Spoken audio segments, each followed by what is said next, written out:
Em algum momento, alguém te contou uma história bonita sobre casamento. Disse que quando fosse a pessoa certa, tudo fluiria, que o amor verdadeiro eliminaria conflitos, que certas dificuldades eram um sinal de erro na escolha. Mas e se parte do cansaço que muitos casais vivem hoje não vier do casamento em si, e sim das ideias erradas que colocaram dentro dele? Muitos relacionamentos não adoecem por falta de sentimento. Adoecem por expectativas irreais, silenciosas e nunca questionadas. São mitos repetidos, romantizados e até bem intencionados, mas que na prática criam frustração, cobrança excessiva e distância emocional. Quando essas crenças entram no casamento, o casal começa a lutar contra o outro, em vez de lutar junto contra o que realmente precisa ser ajustado. A Bíblia nunca tratou o casamento como um conto de fadas. Ela o trata como um lugar de formação, aprendizado e crescimento mútuo. E talvez, antes de tentar consertar a relação, seja preciso desmontar algumas ideias que nunca deveriam ter governado o coração.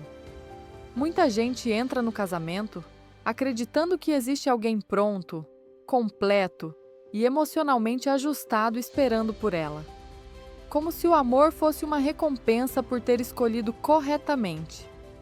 Esse mito cria uma armadilha silenciosa, porque quando surgem falhas, a pergunta deixa de ser o que precisamos amadurecer e passa a ser: será que eu escolhi errado? Quem busca a pessoa certa geralmente parte de uma suposição perigosa, a de que já está pronta. Mas o amor bíblico nunca foi egocentrado.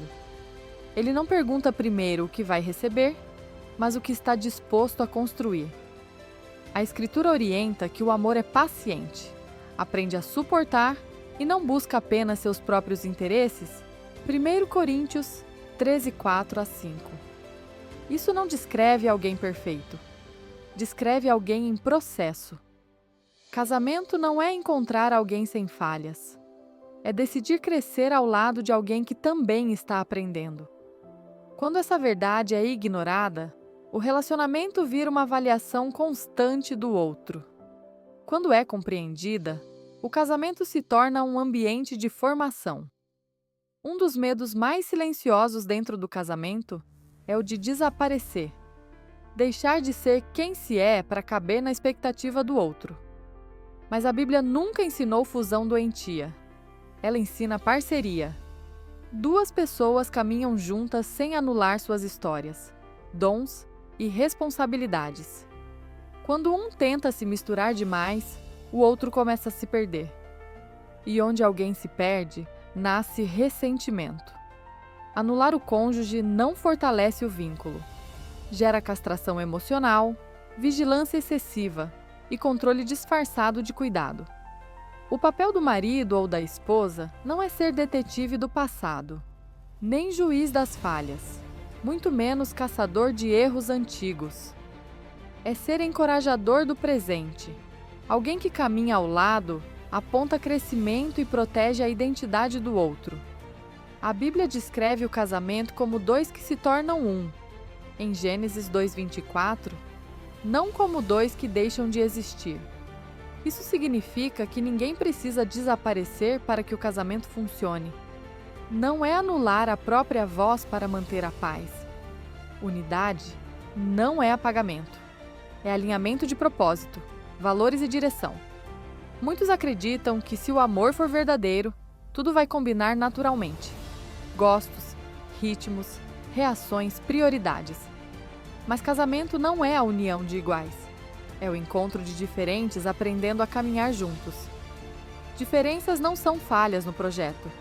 São ferramentas de crescimento. Um é mais prático, o outro mais sensível. Um reage rápido, o outro precisa de tempo. Essas distinções revelam áreas que precisam de ajuste, não de acusação. É por isso que a Bíblia chama o casamento de mistério. Dois com histórias, temperamentos e formas de pensar distintas, aprendendo a viver como um só corpo. Quando o casal espera compatibilidade total, qualquer divergência vira ameaça. Quando entende o propósito das diferenças, aprende a usá-las para amadurecer. O problema não é ser diferente, é não saber como lidar com a diferença. Quando o casamento começa, o olhar é generoso. Com o tempo, sem cuidado, ele pode se tornar fiscalizador. Cada gesto passa a ser analisado, cada falha registrada, cada erro lembrado. Relacionamentos adoecem quando a pergunta principal deixa de ser: o que eu posso mudar para melhorar nós dois? E passa a ser: o que está errado com você? Casamentos maduros crescem quando alguém escolhe olhar para dentro antes de apontar para fora. Pequenos gestos diários, atenção, afeto, cuidado, funcionam como manutenção constante. Eles não fazem barulho, mas sustentam a estrutura. A maioria dos casamentos não termina por grandes crises. Termina por desgastes silenciosos. Como madeira corroída por cupins. Por fora parece firme. Por dentro já está frágil. Quem vive procurando defeitos perde a capacidade de enxergar virtudes. E sem reconhecimento, o vínculo enfraquece. Existe a ideia de que se a vida íntima estiver ativa, o relacionamento estará protegido. Mas sexo, por si só, não sustenta o que está frágil por dentro. A Bíblia trata o sexo como bênção, não como alicerce. Ele é a expressão de conexão, não substituto dela. Casamentos saudáveis equilibram áreas diferentes da vida a dois. Existe cuidado emocional, alinhamento espiritual, diálogo claro e presença física. Quando uma dessas áreas é negligenciada, a outra não consegue compensar sozinha. A intimidade floresce onde há segurança, respeito e vínculo. Sem isso, ela perde força, mesmo quando existe desejo. Existe um engano perigoso: acreditar que amar alguém blinda o coração contra distrações.